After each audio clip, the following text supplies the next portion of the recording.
안녕하세요, 가치양입니다. 자, 어제는 시장이 참 좋지 않았었죠. 그리고 제가 어제는 일정들이 참 많아서 웬만하면 저녁쯤에 영상을 올리려고 했었는데 그게 참 여의치가 않더라고요. 그래서 차라리 내일 미국 시장까지 보고 같이 연계를 짓는 것이 낫겠다라는 생각이 들어서 이렇게 토요일에 영상을 올리게 되었어요. 자, 우선 국내 증시부터 한번 볼까요? 우선 코스피는 어제 0.48% 하락이 나왔습니다. 분봉으로 보면 장 초반에는 1% 가까운 하락도 나왔어요. 그런데 다행히도 조금은 낙폭을 회복해 주었었고, 그리고 코스닥은 어제 1.5% 급락이 나왔었죠. 그리고 코스피하고는 다르게 계속 오후장이 되면서 더 빠지면서 종가가 거의 최저가에서 마무리가 되었어요. 일단 코스닥은 코스피보다도 별다른 조정 없이 계속 상승 흐름이 나왔었고 의미 있는 첫 조정이라고 저는 생각하고 있습니다. 반면에 코스피를 보면 1월 말쯤부터 해서 가격 조정은 아니더라도 지금 기간 조정을 보여주고 있죠. 그래서 어제 어떤 종목을 보유했느냐에 따라서 조금은 놀라신 분들도 계실 거예요. 그렇지만 저는 건전한 조정이었다고 생각을 하고 있고 시장이 잘 버티고 있다고 생각이 돼요. 제가 그렇게 말씀을 드리는 것은 어떤 종목이 상승할 때는 이거는 99%가 아니라 거의 100% 확률로 조정은 발생이 될 수가 있을 거예요.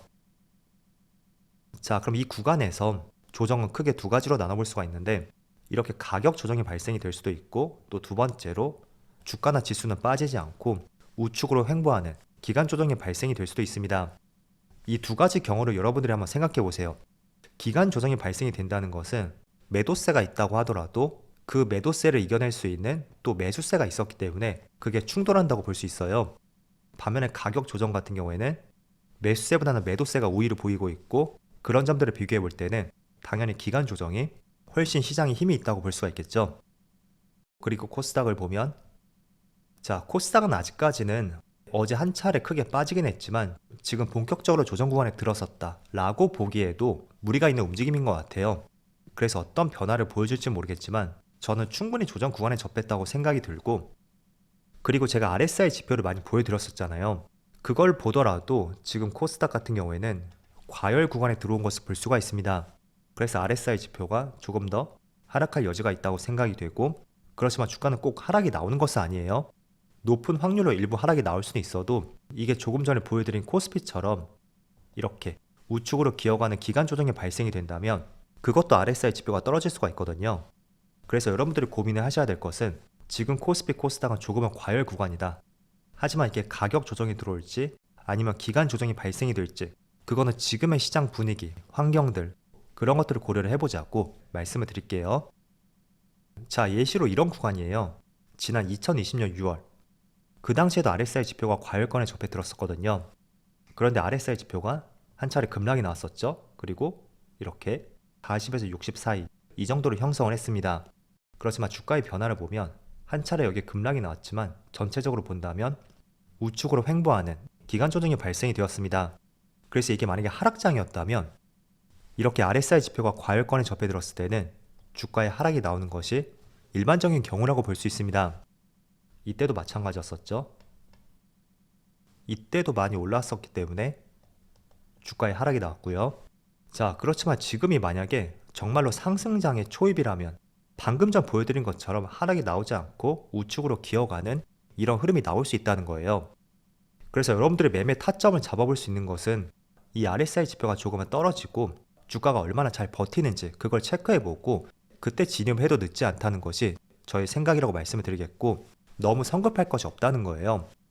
우리가 그동안 수많은 데이터를 보더라도 항상 조정 없는 상승은 없었고 또 하락장이라도 반등 없는 하락장은 없었습니다. 그래서 저는 보조지표를 잘 활용하지 않지만 그래도 지수의 위치는 정말 중요하게 보고 있거든요. 그래서 지수의 위치 그런 것들은 개별 종목을 매수하기 직전에 선행적으로 한번 체크를 해보자 그렇게 말씀을 드릴게요. 자, 아무리 시장을 이겨내는 종목이 있어도 확률적으로 봤을 때는 그게 많이 떨어진다고 생각하시면 돼요. 가령 날씨로 비유하자면 지금이 장마철이에요.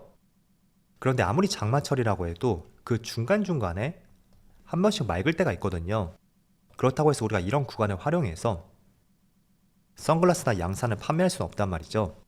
그래서 우리는 주식 투자를 할 때 항상 확률에 기반을 해야 되고 그 확률을 높일 수 있는 것은 PD 지수의 흐름을 잘 참조하는 것이 가장 먼저 선행이 되어야 된다고 말씀을 드려볼게요.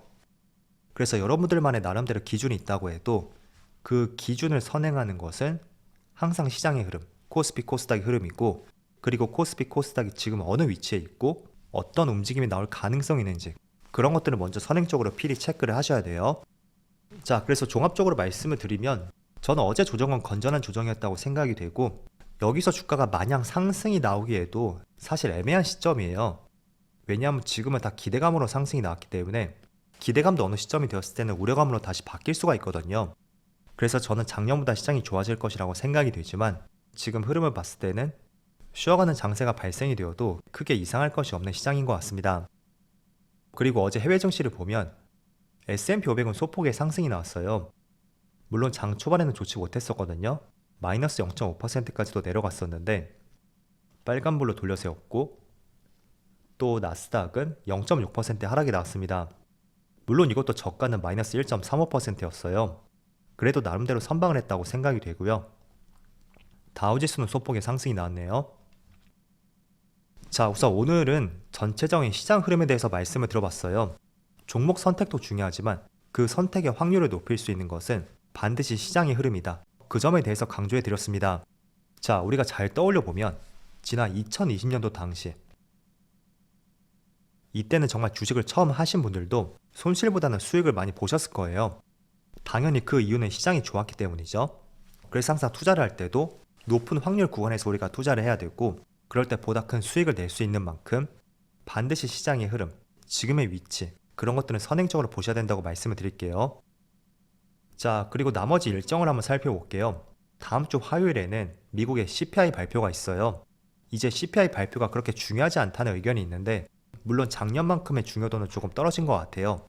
그렇지만 물가 상승률이 빨리 안정화가 될수록 연준의 피봇도 빨라질 수 있는 만큼 빨리 꺾여서 나쁠 것은 없는 것 같습니다. 자, 그래서 다음 주 화요일날 예상치를 보면 6.2%를 예상하고 있어요. 저번 달보다 0.3% 소폭 감소한 수치인데, 저는 어쩌면 5%대도 보지 않을까 라는 개인적인 생각을 갖고 있습니다. 이번에 CPI가 1월달 기준이거든요.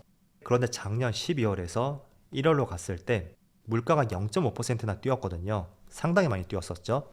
그래서 전년 동기와 비교해 본다면 1월에 물가가 많이 뛰었던 만큼 어쩌면 6%, 정말 기대를 해보자면 5%대까지도 한번 기대를 해볼 수 있는 것 같습니다.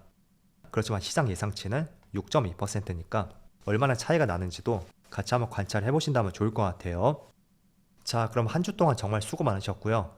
다음 주에도 제가 조금 일정들이 많아요. 그래서 영상 업로드가 조금은 차질을 빚을 수도 있을 텐데 이 점은 미리 공지를 해드릴게요.